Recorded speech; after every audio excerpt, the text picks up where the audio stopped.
Hola, ¿cómo están? Espero que se encuentren muy bien. La idea es, en esta oportunidad, referirme a dos cuestiones básicas. En primer lugar, contarles sobre los cuestionarios de autoevaluación que vamos a dejar disponibles en la clase de hoy. Estos cuestionarios están divididos por comisión, es muy importante que presten atención a esto, están divididos por comisión y por sede, y la idea es que en un lapso determinado de tiempo, que ustedes puedan realizar estos cuestionarios que dejamos en el campus, porque justamente sirven como una forma de autocontrol o de autoevaluación por parte de ustedes hacia ustedes mismos acerca del grado de comprensión que han obtenido o están logrando respecto de los temas trabajados en el marco del capítulo 1 o de la unidad 1, podríamos decir, que se titula Los signos, y en el marco, digamos, de cuya unidad trabajamos el concepto de signo para Saussure, el concepto de signo para Peirce, también con autores como Barthes, Eco, y básicamente lo que intentamos hacer en el marco de esa unidad fue presentarles a los dos grandes referentes respectivamente de la semiología y de la semiótica moderna, como así también a otros autores que, retomando, ¿sí?, a estos referentes, digamos, de la disciplina, bueno, intentan o ampliar sus ideas e inclusive, como es el caso de Eco con Peirce, criticar alguna de estas ideas justamente que planteaban estos autores. Básicamente, como yo ya les comenté hace unos encuentros atrás, a lo largo de esta cursada virtual nosotros tenemos que realizar evaluaciones formativas. Las evaluaciones formativas vendrían a ser algo así como ir tomando pequeñas fotografías, digamos, de todo este proceso de virtualidad que tenemos que llevar adelante de aquí. Básicamente no hay una única manera de hacer evaluación formativa, ¿sí? Pero una de las posibilidades es esta de dejarles un cuestionario para que ustedes justamente lo hagan, ¿sí?, para autoevaluarse y ver qué grado de comprensión están logrando de los conceptos que vamos trabajando. Básicamente, estas herramientas que sirven como, digamos, a la manera de testeos, podríamos decir, justamente para ir viendo qué conceptos requieren más atención, cuáles son, digamos, más fáciles de entender y demás, no solo son una información valiosa para ustedes, sino que también es una información sumamente valiosa para nosotros como cátedra, porque en función del grado de comprensión que nosotros podamos ver que ustedes van logrando, ¿sí?, es que vamos a prestarle atención a determinados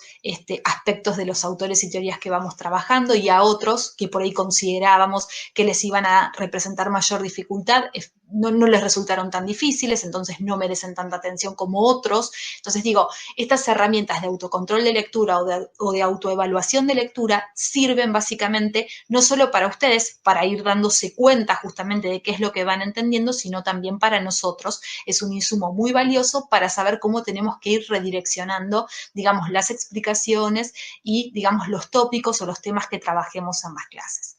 Respecto de este sistema de autoevaluación, ustedes lo que van a tener que hacer es ingresar al campus, se van a encontrar con cuestionarios que están divididos por comisiones, ahora se los voy a mostrar cuando les comparta mi pantalla, y básicamente se van a encontrar con 5 preguntas que van a tener que responder por verdaderas o falsas, o que van a tener que responderlas a partir de marcar la opción correcta.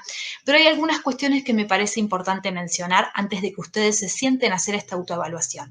En primer lugar, estos cuestionarios que están divididos por comisión, ¿sí?, y por sede, primero, es muy importante que cada uno ingrese y realice la autoevaluación en la comisión y sede correspondiente. Si alguien es de la comisión 334301, tiene que entrar a esa comisión para hacer su autoevaluación.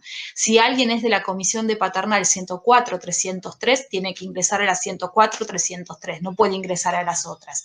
A ver, básicamente esto es importante que ustedes lo tengan en cuenta porque para nosotros es una forma de organización que nos permite identificar rápidamente quiénes de todos los alumnos que tenemos por listado, divididos por las comisiones y por las sedes, están realizando estas actividades. Recuerden que hacer estas actividades son obligatorias, ¿sí?, porque son la única herramienta que nosotros tenemos para poder dar testimonio de la regularidad de ustedes. Estas actividades no van con calificación numérica. Y acá quiero explicar esto también. Cuando ustedes se metan, ¿sí?, en los cuestionarios, van a ver que cada una de las consignas tiene asignado un puntaje numérico de referencia. Esto es así porque el sistema nos pide, básicamente, que asignemos algún tipo de valor de referencia por cada consigna. Y les voy a dar un ejemplo. Supongamos que alguno de ustedes se meten a resolver el cuestionario y de las 5 preguntas que nosotros hacemos, solamente logran responder bien una. a ustedes una vez que terminen de hacer el cuestionario, el mismo sistema les va a avisar qué puntaje obtuvieron. Entonces, supongamos que ustedes obtienen 2 sobre 10. Esto no quiere decir que nosotros le vamos a poner un 2 a ustedes en la cursada. No. Lo que esto quiere decir, en primer lugar, es que las preguntas les resultaron difíciles, que hay que volver a repasar los contenidos que estuvimos trabajando y que básicamente hay que no solo volver a leer, sino también empezar a preguntar puntualmente por esos contenidos que no se están logrando entender. Acuérdense que tenemos los foros. Los foros son herramientas sumamente valiosas para que ustedes utilicen y canalicen sus dudas por ahí. A lo que voy respecto de las autoevaluaciones, entonces es esto. Si ustedes ven que se sacan un 2, eso quiere decir que no están entendiendo nada. En aquellos casos que nosotros veamos que de las 5 preguntas o no logran responder bien ninguna o solo logran responder una, los vamos a ir contactando de manera particular y lo que les vamos a pedir es que repasen los contenidos para volver a hacer la actividad con otras consignas parecidas, no exactamente con las mismas, pero la idea es darles un tiempo para que vuelvan a hacer esa actividad y ver si logran entender un poco mejor los conceptos. A ver, de nuevo, si alguien se saca un 2, esto no va a impactar en ninguna nota de cursada. La evaluación general que nosotros vamos a hacer de la cursada es satisfactoria, no satisfactoria, aprobada o desaprobada, y el aprobado o desaprobado se va a dar en virtud del grado de, digamos, en la medida en que ustedes hayan hecho las actividades. Si yo tengo un alumno que de todas las actividades que dimos hizo solo una, esa persona yo no la puedo considerar regular. ¿Sí? Entonces, básicamente lo que es importante es que ustedes vayan cumpliendo con todas las actividades y que cuando les indiquemos que de esas actividades traten justamente de volver a hacerlas y se los indiquemos de manera particular, efectivamente cumplan con eso para no, digamos, quedar con los conceptos sueltos o sin entender. ¿Y esto de acuerdo? Así que bueno, ahora les voy a explicar entonces rápidamente, más allá de todo este tema de la autoevaluación de la unidad 1, mi intención es presentarles la unidad 2. Les cuento que en el marco de la unidad 2 nosotros vamos ya a trabajar sobre, digamos, distintos autores, distintas perspectivas, que pueden considerarse como herederos de la teoría de Saussure. Son un conjunto de autores, un conjunto de teorías que retoman a la teoría saussuriana para justamente, podríamos decir, ampliarla y desplazar la atención de la lengua en tanto sistema de signos a los enunciados o mensajes. Dicho de otra manera, esta unidad 2 en el programa se llama la enunciación del discurso. Y en el capítulo 2 del libro, si ustedes revisan el título, se llama del código, ¿sí?, a los enunciados. Básicamente, aquí lo que se está, digamos, poniendo en cuestión es justamente que, si bien se retoma a la teoría saussuriana, ¿sí?, lo que se va a hacer es volver a pensar esos conceptos de Saussure, de significado y de significante, pero ya no para quedarse centrados en el estudio de la lengua en tanto sistema de signos, sino que básicamente los autores y teorías presentados en la unidad 2 lo que van a hacer es ya empezar a pensar en la función comunicativa de la lengua y van a desplazar su atención a los mensajes o enunciados, ¿sí? Si bien en el marco de esta unidad nosotros vamos a hablar de enunciados, mensajes o discursos de manera intercambiable, lo cierto es que cada uno de estos conceptos se inscribe en determinadas tradiciones teóricas, ¿sí? Por el momento puede pasar que enunciado, mensaje y discurso aparezcan como sinónimos. Lo cierto es que cuando pasemos ya sí a la unidad 3, nosotros vamos a darnos cuenta que el discurso es un concepto que se inscribe dentro de una determinada perspectiva teórica. Igual, antes de meternos en eso, les voy a compartir antes, obviamente, de llegar a unidad 3, primeramente hay que pasar por la unidad 2, así que para que se organicen, nosotros en el marco de la unidad 2 vamos a trabajar con un conjunto de autores que retoman a la teoría saussuriana y la releen, ¿sí?, a esa teoría, y básicamente lo que van a tratar de hacer es de ampliar o de potenciar, digamos, esos conceptos, esa perspectiva que desarrolla Saussure, y básicamente van a desplazar su atención y su interés de la lengua como código, de la lengua como sistema de signos, que era lo que estudiaba Saussure, a los enunciados, mensajes o discursos. Les interesa rescatar a este conjunto de autores la función comunicativa de la lengua, podríamos decir, ¿sí? Esto es de una manera muy genérica. Después vamos a ver que los distintos autores y teorías que aparecen en el marco de la unidad 2, desde luego tienen matices y diferencias entre sí. Así que bueno, les voy a compartir mi pantalla nuevamente. La idea justamente es que mostrarles básicamente algunos PowerPoint que van a estar subidos al campus. En estos PowerPoint lo que yo les presento son los conceptos de géneros discursivos, que es, digamos, justamente el primer tema con el que vamos a empezar digamos, a transitar la unidad 2. Básicamente, las páginas del manual que tienen que leer esta semana son de la 69 a la 75. Y los temas que vamos a tratar son los de géneros discursivos, textos, propiedades textuales y secuencias textuales. Yo ahora les voy a presentar muy rápidamente los temas, ustedes léanlos, oriéntense por la guía de lecturas que les vamos a dejar a disposición y desde luego todas las dudas que ustedes tengan las van transmitiendo a través del foro, a través de mensajes privados a sus respectivos profesores, que les vamos a ir respondiendo todas aquellas dudas que les surjan y además las vamos a retomar en la próxima clase en función de las inquietudes que les hayan surgido, ¿de acuerdo? Pero bueno, básicamente acuérdense, quienes no lo tengan, traten de conseguir el manual. El manual está disponible en la página de Eudeva en formato digital y en formato físico papel. A ver, nobleza obliga, yo no puedo, digamos, como este libro está editado por la editorial de la universidad, ¿sí? Yo no puedo recomendarles fotocopia o que lo descarguen desde X o Z lugar, pero ustedes saben que, y nosotros sabemos que los materiales circulan, así que quienes no tengan el manual, fíjense, ¿sí? A quien le interese comprarlo por Eudeva, lo compre, y a quien no, fíjense de conseguir la fotocopia, o fíjense si está circulando en redes sociales o en la web, digamos, como para obtenerlo, pero les recomiendo enfáticamente que lo consigan, porque si no el caudal de lectura se les va a aumentar sensiblemente. No la complejidad es la misma, pero sí lo que les va a aumentar es la cantidad de páginas que van a tener que leer. Pero bueno, digamos, esto es como recomendación. Quienes no tengan el manual y quienes no tengan manera de conseguirlo, me avisan y les indico puntualmente qué textos deberían buscar en la web. Básicamente, acuérdense entonces, para quienes tienen el manual, se debe leer las páginas 69 a las 75, ¿de acuerdo? Y los temas a tratar son géneros discursivos, propiedades textuales y secuencias textuales.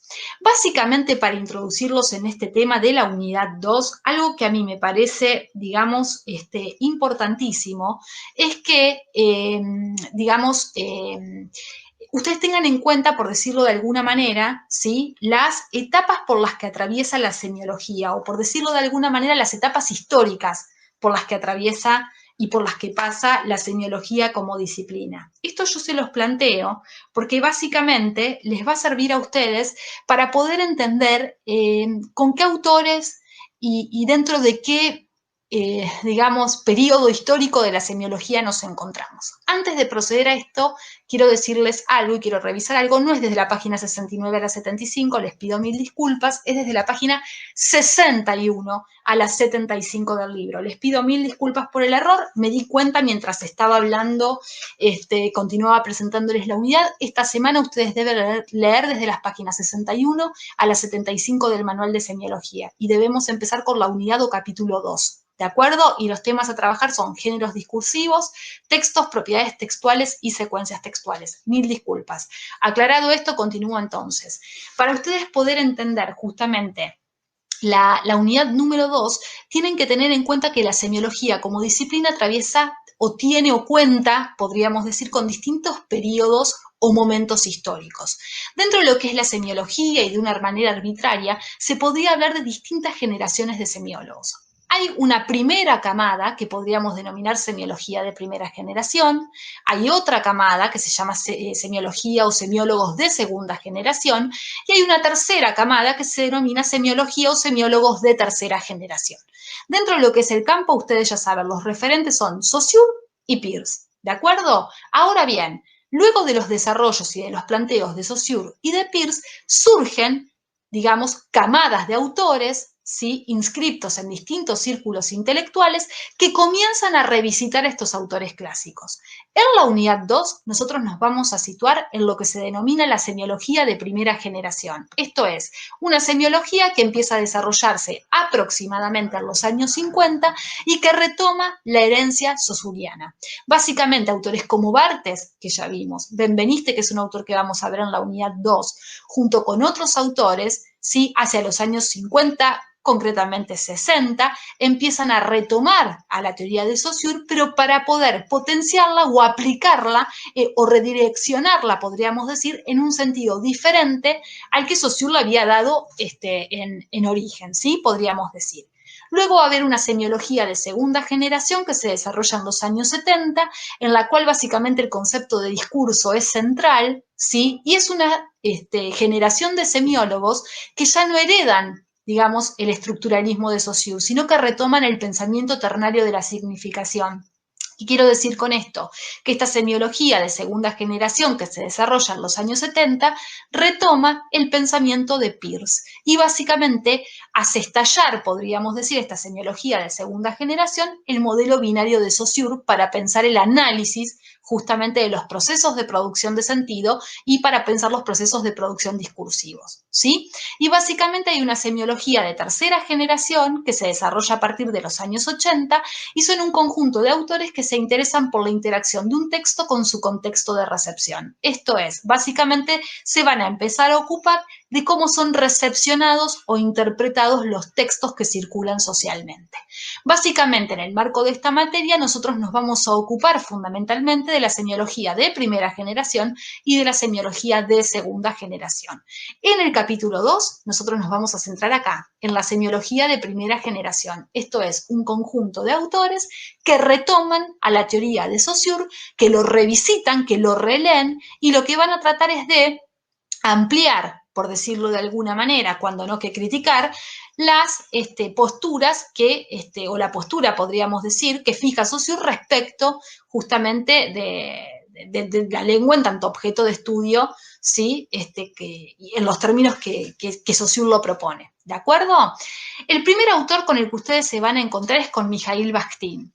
A ver, Bakhtin es un autor que nació en lo que hoy llamamos Rusia, nació en 1895, murió en 1975. Bakhtin se inscribe en un círculo intelectual muy particular, ¿sí? Eso lo va a diferenciar obviamente de autores como Barthes o Benveniste que están dentro del círculo intelectual francés. Bakhtin está dentro del círculo intelectual justamente de lo que era, digamos, la Unión Soviética, podríamos decir ya en el siglo XX, y básicamente alrededor de Bakhtin se genera un propio círculo intelectual que se denomina el Círculo de Bakhtin, ¿sí? Bakhtin, digamos, es un autor, era lingüista, básicamente él relee, ¿sí? A Saussure, no es lo único que hace en su vida, por supuesto, pero sí es lo que me interesa a mí rescatar acerca de lo que es la producción de Bakhtin. Es un autor, digamos, muy particular, que como les digo, se desarrolla en un ámbito muy particular, como fue el de la Unión Soviética a lo largo del siglo XX. Él, digamos, fue exiliado de su propio país por el régimen estalinista, era un hombre que estaba muy enfermo, digamos, no la pasó nada bien, por decirlo de alguna manera. Y estas cuestiones que mencionan no son menores porque, bueno, digamos, repercuten o forman parte de las condiciones de producción, digamos, discursiva de lo que ha generado Bakhtin, digamos, en torno a determinados tópicos y temáticas. Concretamente aquí en el marco de la unidad 2, nosotros lo que vamos a tomar de Bakhtin es el concepto de géneros discursivos.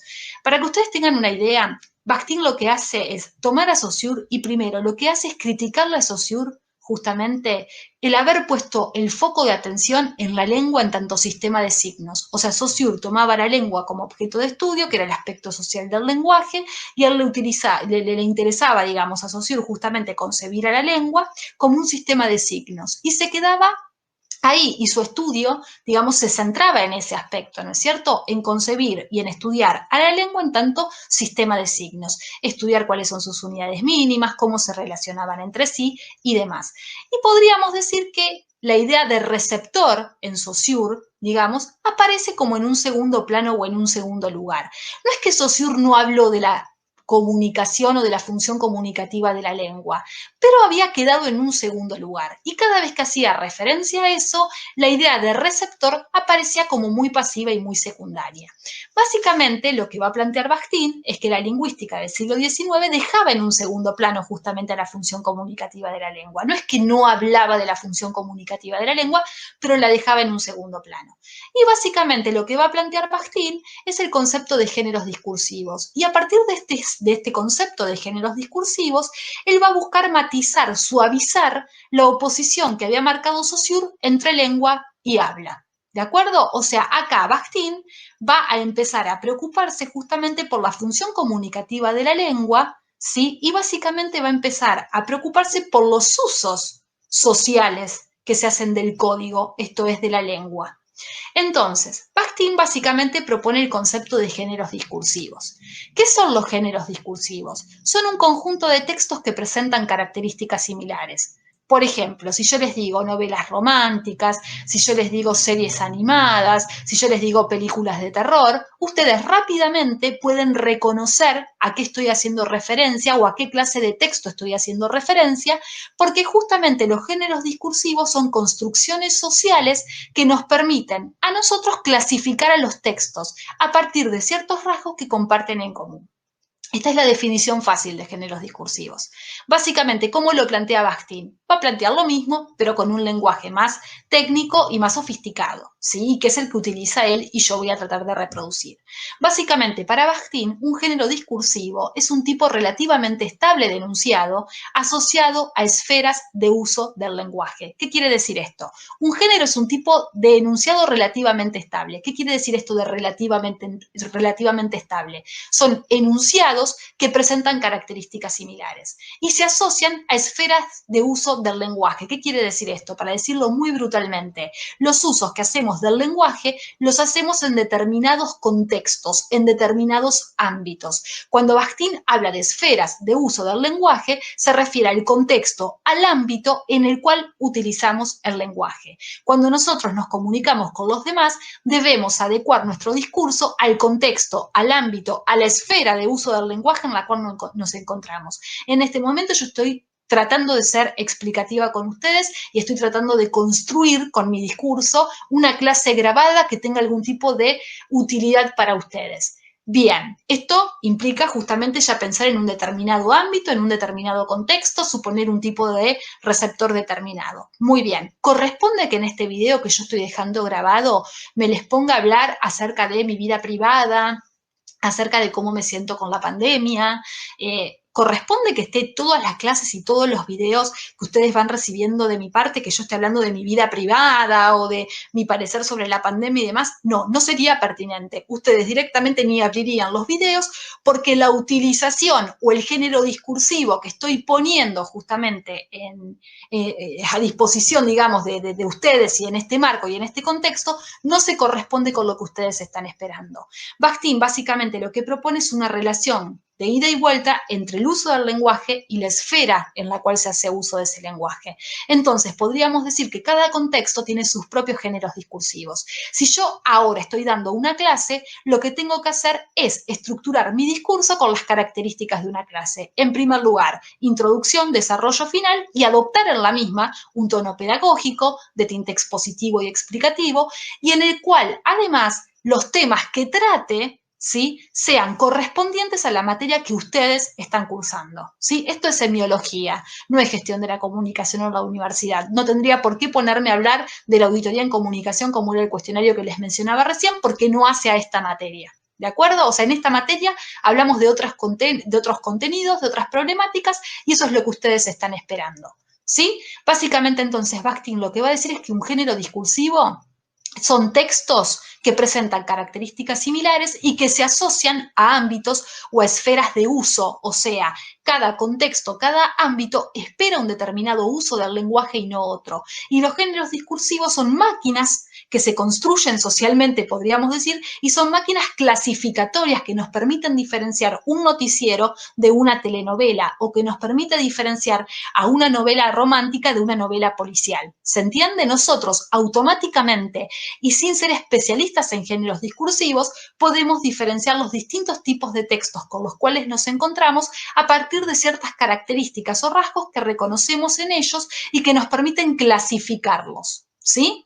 Bakhtin a su vez va a diferenciar entre géneros simples y géneros complejos. Se lo voy a hacer bien sencillo. Los géneros simples son los géneros asociados a la oralidad, al intercambio cara a cara. ¿sí? Y los géneros complejos son géneros que reúnen dentro de sí una multiplicidad de géneros simples. Entonces, por ejemplo, en una novela, uno podría decir, ¿una novela es un género complejo? Sí, es un género complejo, porque dentro de una novela se puede reproducir un diálogo, se puede reproducir una carta, se pueden reproducir, digamos, o el narrador en la forma que adopte, ya sea omnisciente o primera persona o lo que fuere, digamos, puede a su vez intercalar estos relatos, digamos, estos supuestos diálogos entre personajes, estos supuestos fragmentos de cartas y demás, con consideraciones propias, digamos, acerca de toda esa trama que se va presentando en la novela. Básicamente, acuérdense, los géneros simples son géneros asociados, se los estoy explicando de una manera muy simple, demasiado reduccionista, pero para que les quede la idea. Los géneros simples son los géneros asociados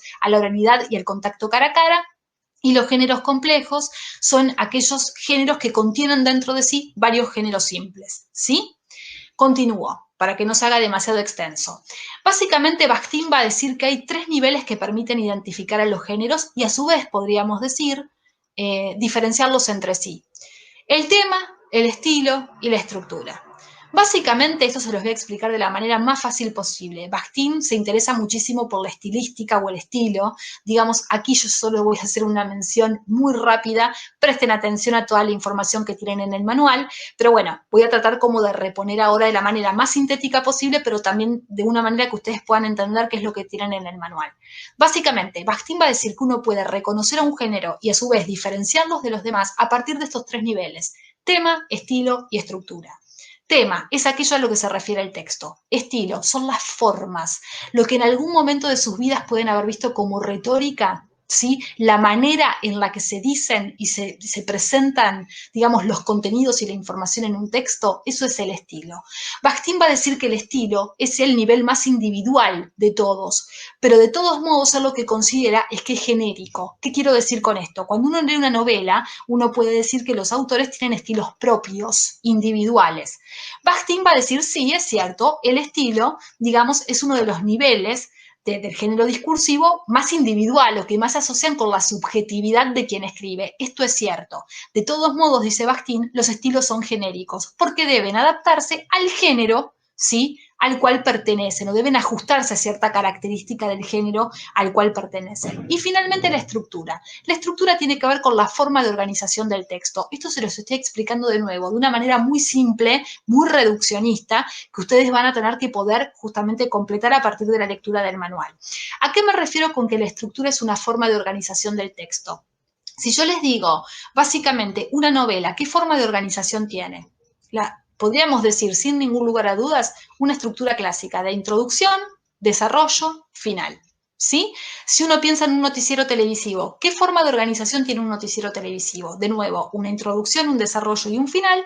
Y además, en el formato que tiene el noticiero televisivo, tiene que haber por lo menos un conductor.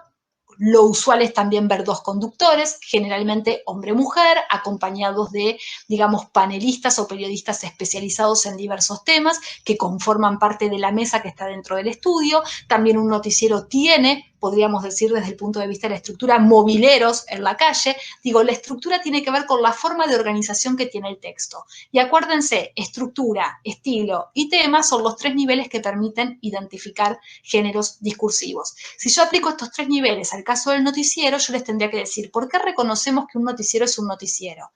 A ver, si estudiáramos en profundidad el noticiero, podríamos ver que muchas veces los noticieros parecen programas de chimentos y muchas veces los programas de chimentos intentan informar, digamos, sobre cuestiones serias al estilo de un noticiero. O sea, se empiezan a entrecruzar ciertas cuestiones genéricas entre ciertas cuestiones de estilo, de tema e inclusive hasta podríamos decir de estructura, se empiezan a volver híbridas. Pero bueno, tomando y sin problematizar esto, si yo tomo justamente al noticiero como ejemplo de género discursivo, acuérdense que cuando hablo de géneros discursivos no solo me refiero a textos escritos, también me refiero a cualquier tipo de texto, en este caso un audiovisual. En el caso del noticiero, entonces, básicamente, ¿cuál es la estructura del noticiero? Esta que les acabo de mencionar. Estudio de televisión, 2 conductores, puede ser uno, acompañado por periodistas especializados, mobileros en la calle. ¿Cuál es el estilo de los noticieros? Esto va a variar. Pueden ser sensacionalistas, esto es exagerados al estilo crónica televisión, pueden tener estilos más serios o más conservadores, algunos pueden tratar de adoptar un estilo más de opinión político-partidaria más explícita. Digo, el estilo, si se quiere, es el más subjetivo de los niveles porque se va a asociar justamente con el canal en el cual se transmite ese noticiero, con la bajada, digamos, editorial que reciben esos noticieros, y si se quiere, es el más subjetivo de los elementos, pero de todos modos son propios de los noticieros televisivos. Los noticieros televisivos pueden ser, si se quieren, más de tinte objetivo, sensacionalistas o de opinión política y poder marcar justamente esa cuestión de la opinión política partidaria explícita. Digo, son estilos, sí, formas de presentar las noticias, que no son menores porque obviamente las formas y las maneras que se utilizan de informar repercuten sobre el tema o el contenido, ¿sí? Y el tema es justamente aquello a lo que se refiere un texto. En el caso del noticiero, los noticieros, más allá de las diferencias que puedan tener entre sí, informan sobre temas de actualidad. Digamos, eso es lo que los caracteriza. Se pueden tomar sucesos históricos en algún momento para recordarlos, para evocarlos en un noticiero, sin dudas. Pero básicamente, si uno tendría que decir cuáles son los contenidos o temáticas que se abordan en un noticiero, básicamente uno se encuentra con que en el noticiero se, digamos, tratan temas de actualidad, de economía, política, sociedad, cultura, etcétera. ¿Sí? Bien. Básicamente, entonces, ¿qué es lo que va a decir Bakhtin? Bakhtin va a decir que la unidad de la comunicación son los géneros discursivos. Básicamente, él rescata la función comunicativa de la lengua a partir de reconocer al género discursivo como unidad de la comunicación. Bakhtin dice, cada vez que utilizamos a la lengua en relación a una esfera de uso del lenguaje, en relación a un ámbito determinado y a un contexto, y la ponemos en relación con un contexto, estamos produciendo enunciados. Los enunciados son los géneros, ¿sí? Y básicamente para Bakhtin, nosotros nos comunicamos a través de géneros discursivos. Los géneros son la unidad de la comunicación y sirven para comunicarnos. Nosotros nos estamos comunicando a través de un enunciado o género específico que es la clase, pero ustedes a su vez entre ustedes pueden comunicarse con amigos a través de otro tipo de géneros que puede ser la conversación informal o cotidiana. Digo, a través de los géneros es que nosotros nos comunicamos con los demás y constituyen la unidad de la comunicación. Mientras que la palabra o la oración, va a decir Bakhtin, son la unidad de la lengua. ¿Y por qué dice esto? Porque la palabra y la oración no están puestas en relación a un contexto. ¿Sí? Si yo les digo, la casa es grande, la oración, la casa es grande, no se está refiriendo a una casa en particular o se está refiriendo a algo digamos, concreto del contexto que me rodea, sino que simplemente es una construcción gramatical, ¿sí?, que estoy haciendo y que la puedo utilizar ya sea para explicar sujeto y predicado y demás, pero digamos, no está asociada a ningún uso concreto en un contexto concreto, ¿sí? Ahora, si yo les digo, no, mi casa es grande, y bueno, ahí sí, ya estamos en presencia de un uso asociado a un contexto y por ende ya ahí aparece el tema del género discursivo. Y si estoy hablando con otra persona sobre mi casa, lo podemos encuadrar perfectamente dentro del género conversación. Pero acuérdense, el género es la unidad de la comunicación, la palabra, ¿sí?, la palabra que está en el diccionario listada como nomenclatura, digamos, o sea, el listado de términos que conforman a la lengua como las oraciones, son la unidad de la lengua. Son construcciones teóricas, gramaticales, que no tienen ningún tipo de relación con un contexto de uso. Por eso la palabra y la oración son la unidad de la lengua y el enunciado es la unidad de la comunicación. Finalmente, respecto de Bakhtin. Bakhtin va a decir que los enunciados o géneros tienen tres características. En primer lugar está el tema de la intertextualidad. Bakhtin va a decir que los géneros son construcciones históricas, ¿sí?, sociales e históricas, que siempre se vinculan con otros enunciados anteriores. Esto es, Bakhtin plantea la comunicación a la manera de eslabones, o sea, un género siempre se relaciona con otros géneros. Él cree que la comunicación es intertextual, siempre un enunciado retoma a otro enunciado, y estas construcciones son siempre históricas y sociales. Para dar un ejemplo de intertextualidad, mi clase, mi exposición en este momento se está basando en la teoría de Bakhtin. Sí, lo que yo digo no es original, no es un invento mío, lo dijo Bakhtin. Y al retomar a Bakhtin estoy planteando una intertextualidad, una relación con algo que dijo otra persona.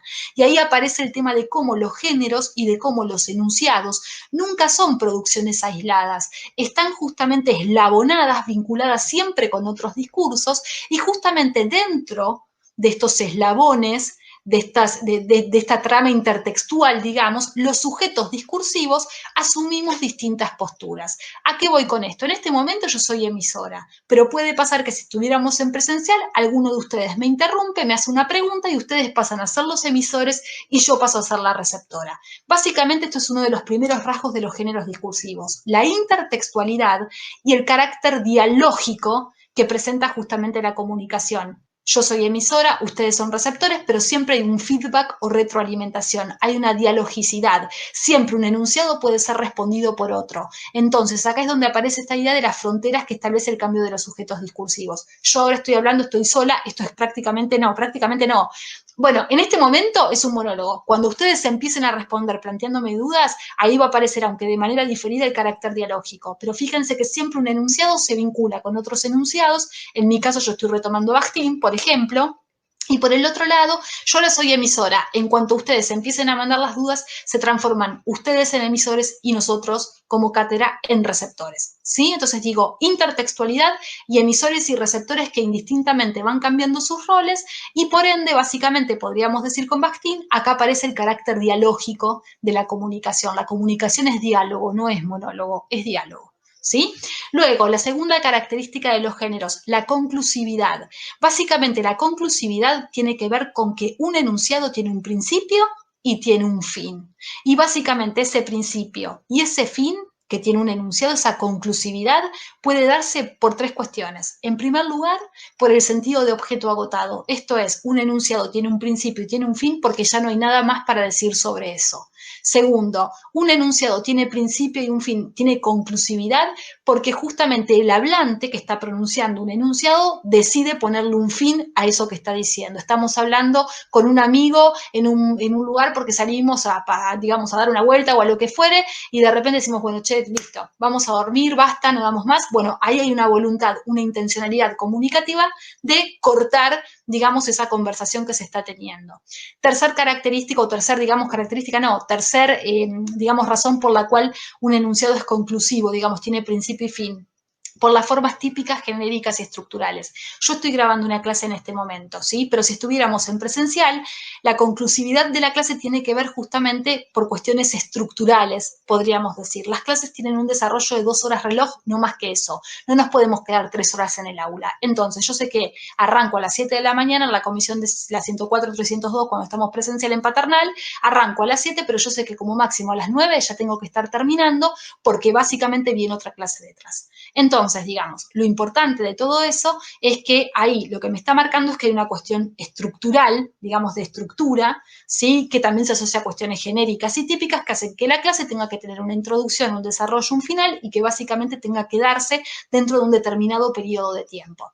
Tercer característica, actitud del enunciado hacia el hablante mismo.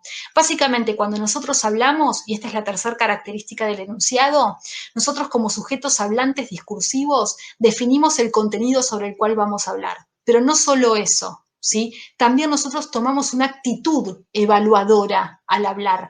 No solo decimos cosas y decidimos qué contenidos incluimos en nuestros discursos, sino que además adoptamos una postura, una actitud evaluadora sobre eso que decimos. Entonces, acá aparece la cuestión de lo ideológico también, ¿no es cierto? El lenguaje no es una simple nomenclatura que sirve para nombrar el mundo. A través del lenguaje, digamos, aparece lo ideológico, porque lo ideológico, digamos, se manifiesta a través del lenguaje y podríamos decir que se adquiere también a través del lenguaje. Y acá ya me aparto un poquito de Bakhtin con esto que estoy diciendo, estas cuestiones las vamos a trabajar más adelante, pero básicamente lo que Bakhtin está diciendo es que dentro del enunciado nosotros no solo definimos qué decimos, sino también que adoptamos una postura dentro de ese discurso que estamos construyendo. En este caso puntual, yo elijo qué contenido, de acuerdo a un programa que tenemos armado, de acuerdo a los contenidos mínimos que nos exige el CBC, ¿sí? Como sujeto discursivo yo estoy definiendo el contenido de lo que hablo, pero también adopto una actitud evaluadora o una determinada postura dentro de mi discurso. En esto que yo les estoy diciendo, yo adopto una determinada postura que tiene que ver con saber, se supone que yo sé de lo que les estoy hablando y adopto un rol determinado dentro de este discurso que luego, cuando dejo de grabar la clase, imagínense que me corro de ese lugar porque ya dejo de hablar sobre temas que se supone que sé y si no sé que no se note, ¿se entiende? Pero digo, una vez que uno deja de dar la clase, ya adopta otro rol en el discurso que pronuncie por fuera de la clase que estoy grabando en este momento. A lo que voy es, apago la cámara y con mis hijos no sigo hablando de los géneros discursivos o explicándoles qué es lo que dice Bakhtin o deja de decir. Nos ponemos a hablar de qué vamos a comer y qué vamos a hacer en el resto del día encerrados. O sea, se entiende, adopto otro rol dentro de ese discurso que pronuncio después de la clase. Entonces ahí aparece la actitud del enunciado hacia el hablante mismo. Esto es, el hablante, qué contenidos define y qué postura toma. Bien, les comparto dos cuestiones mínimas más solamente para mostrárselas. Otro de los temas que ustedes van a tener que trabajar y van a tener que leer esta semana es el del texto y propiedades textuales. Acuérdense, Bakhtin es un autor particular que desarrolla su teoría y sus estudios, digamos, en Rusia. Es un autor básicamente que trabaja ya desde principios del siglo XX. El círculo de Bakhtin se desarrolla entre los años 20 y 30. Él se muere en el año 75, pero desarrolla, digamos, un conjunto de estudios muy, muy interesantes donde aparece justamente los usos del lenguaje, lo social, lo ideológico, es muy interesante la postura de Bakhtin, pero piensen que se desarrolla en el ámbito del círculo intelectual ruso, de lo que llamamos Rusia, digamos, ¿no es cierto? Él era un lingüista, por supuesto, filósofo también, y está inscripto dentro de ese contexto social e histórico. Luego, más allá de Bakhtin, nosotros vamos a pasar a otra corriente, que es lo que se denomina la lingüística textual. La lingüística textual es una corriente de estudios que se desarrolla en Europa hacia los años 70 y de alguna manera ustedes van a ver que algunas cuestiones que yo les voy a mencionar ahora se vinculan con cuestiones que estuve mencionando en relación a Bakhtin, ¿sí? Básicamente la lingüística textual, como les decía, es una corriente que se desarrolla en los años 70, no hay un único autor, hay varios autores. Nosotros lo que hacemos acá es tomar como aquellos autores o aquellas definiciones que podríamos decir son bastante consensuadas o son bastante aceptadas, ¿sí? Y básicamente esta corriente de la lingüística textual hacia los años 70 es una corriente que justamente en sintonía con lo que yo les venía mencionando de Bakhtin y de los géneros discursivos, dentro de la lingüística europea se comienzan a preguntar por los distintos tipos de textos que utilizamos para comunicarnos. Y básicamente esta corriente de la lingüística que se denomina lingüística textual empieza a pensar determinadas categorías sí que les permitan clasificar los distintos tipos de textos con los que nosotros contamos para poder comunicarnos, ¿sí? Básicamente, como lo indica el nombre, esta corriente se llama lingüística textual, ¿sí? Se desarrolla, como les decía, en los años 70, a partir de los años 70, para poner una fecha, ¿sí? Que ustedes se ubiquen, y básicamente el objeto de estudio de la lingüística textual, ¿qué va a ser? El texto, ¿sí? ¿Y cómo definen el texto? El texto no es un concepto nuevo, ustedes tienen la historia contada en el manual, no es un texto, no es un concepto nuevo, ¿sí? Sino que básicamente la lingüística textual lo que va a hacer es tomar, ¿sí? Por decirlo de alguna manera, este concepto de texto y lo va a empezar a concebir como la unidad lingüística comunicativa fundamental, ¿sí? Básicamente esta rama de la lingüística se preocupa por el texto, ¿sí? Como unidad de la comunicación, ¿sí? Básicamente reconocen que el texto es producto de la actividad verbal humana, que posee siempre un carácter social, está caracterizado el texto por tener un cierre semántico y comunicativo, esto es, los textos tienen un principio, tienen un fin, tratan sobre determinados, digamos, conceptos, contenidos, y siempre persigue una intencionalidad, que es la de comunicar algo, ¿sí? Y básicamente un texto no se construye de cualquier manera, se estructura mediante un conjunto de reglas que son las propias, digamos, del nivel textual y las del sistema de la lengua. Un texto tiene que respetar cierta estructura y tiene que adecuarse, obviamente, a las exigencias gramaticales del sistema de la lengua en cuestión. ¿De acuerdo? Entonces podríamos decir que para la lingüística textual el texto, ¿sí? Es la unidad comunicativa fundamental, posee un carácter social, esto es, nos permite comunicarnos con los demás, nos permite justamente transmitir información, contenidos a los demás, posee un carácter por eso social y comunicativo, estructurado, porque obviamente se construye bajo determinadas reglas propias del sistema de la lengua, digamos, en cuestión. Y a su vez tiene un carácter pragmático. Básicamente a través de los textos nosotros no solo comunicamos contenidos, sino que también, digamos, buscamos generar algún tipo de efecto en nuestros receptores. Si yo les digo, por favor, busquen el manual, consíganlo, no solo, digamos, estoy utilizando al texto como unidad comunicativa fundamental, que obviamente posee un carácter social y comunicativo porque me permite conectarme con ustedes o tratar de transmitirles a ustedes alguna idea, posee un carácter estructurado porque tengo que armar gramaticalmente bien la frase que pronuncio, pero también persigue un carácter pragmático porque yo quiero que ustedes realicen una acción que es la de ir y buscar el manual en fotocopia, online o como sea. ¿Sí? O sea, acuérdense que el texto para la corriente de la lingüística textual es la unidad comunicativa fundamental que posee un carácter social y comunicativo, estructurado y pragmático. Básicamente, el conjunto, podríamos decir, dentro de lo que es la lingüística textual, los textos, para poder considerarse como tales, tienen que cumplir con 7 propiedades textuales, ¿sí? Tienen que, digamos, cumplirlas a todas para poder ser considerados textos. Básicamente, las primeras 3 propiedades tienen que ver con el emisor del texto. Las últimas tienen que ver con el receptor y con los contextos de funcionamiento. Y aquí vamos. Para la justamente lingüística textual, un texto para ser considerado tal tiene que cumplir con 7 propiedades textuales. La primera de ellas es la coherencia. Digamos que coherencia y cohesión son 2 propiedades textuales que ustedes conocen porque se trabaja justamente en la escuela. Yo lo voy a explicar muy rápidamente porque si no, realmente la clase se va a hacer muy extensa y todavía me queda por mencionarles algo más y ustedes van a tener explicadas estas propiedades en el manual y algunas de ellas, como les digo, ya las conocen porque las han trabajado en la escuela. Coherencia y cohesión es lo que más se trabaja. Básicamente, la coherencia tiene que ver, por decirlo muy rápidamente, muy, digamos, de una manera muy reduccionista, con la lógica interna de un texto. ¿Sí? Digo, uno percibe que un texto es coherente cuando percibe que hay una lógica, digamos, interna, cuando el texto justamente tiene, digamos, una finalidad que se percibe de principio a fin. Hay una coherencia, hay una lógica dentro del texto.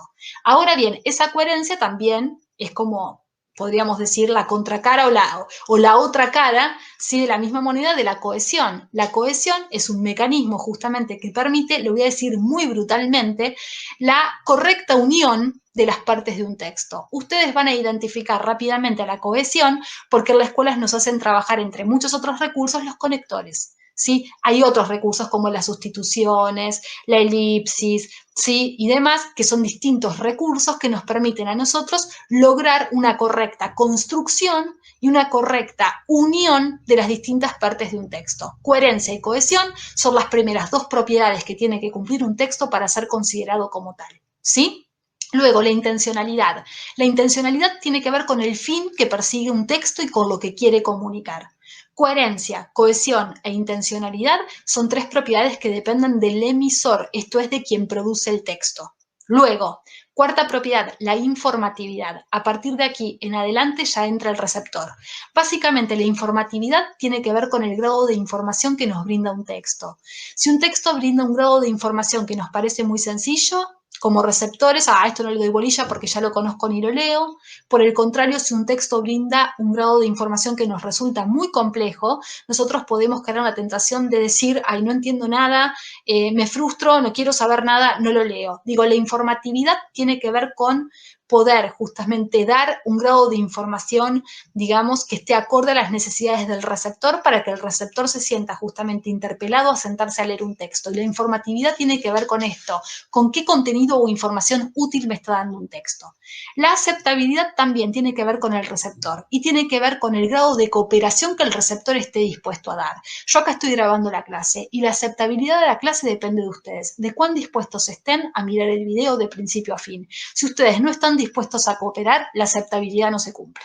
¿Sí? Esto depende enteramente del receptor, del grado de cooperación y del grado de predisposición a aceptar un texto. Luego está la intertextualidad. La intertextualidad tiene que ver con la relación entre 2 o más textos. Les voy a dar un ejemplo que está en el manual y que básicamente sirve para poder justamente comprender el tema de la intertextualidad y la situacionalidad, que es la última propiedad. Concretamente, en el caso de la intertextualidad, supongamos que nosotros vamos por la calle y que vamos manejando un auto. Supongamos que nos encontramos con un cartel que dice disminuya la velocidad a 20 kilómetros porque hay una escuela cerca. Perfecto. Básicamente uno, digamos, entiende que tiene que disminuir la velocidad, ¿sí? Porque básicamente, digamos, hay una escuela cerca. Acá empiezan a ver que la situacionalidad también aparece, la situación. Básicamente ese cartel de disminuya la velocidad tiene, digamos, un sentido para quien va manejando un auto, no para quien va caminando por una escuela. Entonces, el cartel de disminuya la velocidad en esa situación funciona para el que va manejando. Ahora bien, pasamos la escuela a 20 kilómetros, y nos encontramos con que aparece otro cartel que dice fin del máximo de velocidad permitido. ¿Eso qué significa? Que ya podemos en Ciudad de Buenos Aires, por ejemplo, en la calle subir de 20 kilómetros a 40, que es el máximo. Básicamente ahí se produce intertextualidad. ¿Qué quiere decir que hay intertextualidad? Que el segundo cartel que vemos podemos justamente entenderlo porque previamente habíamos visto uno que nos indicaba que teníamos que bajar la velocidad a 20 kilómetros. Esto es, uno puede entender básicamente el segundo cartel a partir de relacionarlo con el previo, ¿sí? Digamos, acá les dejo un ejemplo que les prometo que retomo en el próximo encuentro para que ustedes se lo queden pensando y fíjense cómo en una imagen que no tiene una sola palabra, un solo signo gráfico, ustedes pueden aplicar las 7 propiedades textuales de coherencia, cohesión, intencionalidad, informatividad, aceptabilidad, intertextualidad y situacionalidad. Se los dejo para que lo piensen y la próxima semana les prometo que empiezo la clase retomando este ejemplo para ver si pudieron aplicar o no las 7 propiedades textuales. ¿Qué les quiero decir con esto? Que las propiedades textuales no solo se pueden aplicar a un texto escrito o a un texto oral, sino también, en este caso, a un texto visual, ¿sí? Ahora bien, lo último que les menciono, más allá del texto y de las propiedades textuales, dentro de lo que es la lingüística textual, plantean el concepto de secuencias textuales, que esto también lo conocen y la idea es que ustedes puedan revisar estos conceptos porque los conocen. Básicamente, dentro de lo que es la lingüística textual, se parte de considerar que no existen textos puros. ¿Qué quiere decir esto? Que no hay un texto que sea puramente narrativo, puramente expositivo o puramente argumentativo. Por el contrario, dentro de un mismo texto pueden coexistir distintas secuencias textuales. Esto es, un texto puede ser narrativo y argumentativo, puede ser expositivo y argumentativo, ¿sí? Digo, un mismo texto o dentro de un mismo texto pueden existir distintas secuencias textuales, ¿sí? Básicamente, acuérdense que dentro de la lingüística textual se considera, ¿sí?, que digamos, nos comunicamos a través de distintos tipos de textos y que es necesario poder clasificarlos para poder justamente dar un orden a esa gran cantidad de textos que utilizamos para comunicarnos. Y básicamente el concepto de secuencias textuales es el concepto que propone la lingüística textual. Acuérdense que no existen textos puros, sino que dentro de un mismo texto pueden coexistir distintas secuencias, partes, por decirlo brutalmente, que pueden ser narrativas, expositivas y argumentativas, dependiendo del texto que estemos leyendo. Básicamente, las secuencias textuales que tomamos aquí son las básicas y son las que mayoritariamente reciben digamos, las que mayoritariamente se aceptan. De acuerdo al autor que agarren, ustedes van a ver que las secuencias textuales pueden presentar variaciones. Aquí tomamos como una tipología clásica, sí, que básicamente está consensuada y aceptada, y es aquella que diferencia 5 secuencias textuales que ustedes conocen porque esto se ve en la escuela: la narrativa, la argumentativa, la explicativa, la descriptiva y la dialogal, ¿sí? Son las 5 secuencias textuales básicas que nosotros utilizamos para poder construir textos. Cada una de estas secuencias está brevemente explicada, digamos, está cada una de ellas explicada en el manual, no les tienen que representar demasiados problemas. Lo que ustedes se tienen que acordar es que estas secuencias, la narrativa, la argumentativa, la explicativa, la descriptiva y la dialogal, son distintas secuencias que pueden convivir al interior de un mismo texto. Y básicamente estas secuencias se combinan al interior de un texto y se combinan de 2 maneras. Algunos proponen básicamente que cuando uno se enfrenta a un texto hay una secuencia dominante y hay secuencias secundarias. ¿Qué quiere decir esto de dominante y secundario? Quiere decir que cuando uno se enfrenta a un texto se encuentra con que hay una secuencia que predomina, que permite caracterizar ese texto, pero sin embargo dentro de sí puede tener secuencias secundarias o menores. Por ejemplo, el caso de la biografía. La biografía es un tipo de texto que presenta como secuencia dominante a la narración. La narración es una secuencia que implica justamente el poder narrar, contar sobre la base de un eje temporal, en este caso la vida de una persona. O sea que lo narrativo, la narración, es lo que caracteriza al tipo de texto biografía. Dentro de la biografía pueden aparecer otras secuencias secundarias. Puede haber parte de la biografía de una persona que sea más expositiva, partes que sean más explicativas, partes que sean más argumentativas, partes de una biografía que puedan ser más dialogales porque se pueden reproducir diálogo entre quien entrevistó a la persona biografiada y quien realizó la escritura de esa biografía. Digo, acuérdense, secuencia dominante y secuencia secundaria nos permite ver que hay una secuencia que permite caracterizar al texto y luego dentro de ese texto pueden aparecer secuencias secundarias o menores. Luego, otra forma de combinación de las secuencias es la que se denomina secuencia envolvente y secuencia incrustada. Y el ejemplo que aparece aquí es el de las notas de opinión. Para decirlo básicamente, la secuencia envolvente es cuando una secuencia constituye el marco en el que otras secuencias van a aparecer incrustadas. Esta secuencia que constituye el marco en el cual otras secuencias aparecen incrustadas es lo que se llama secuencia envolvente. ¿Sí? Y la secuencia incrustada van a ser secuencias que aparecen dentro de esta secuencia envolvente. Por ejemplo, en un artículo de opinión, pueden, digamos, aparecer o pueden dominar o aparecer como dominantes secuencias como la narrativa o la explicativa, que serían secuencias incrustadas, ¿sí?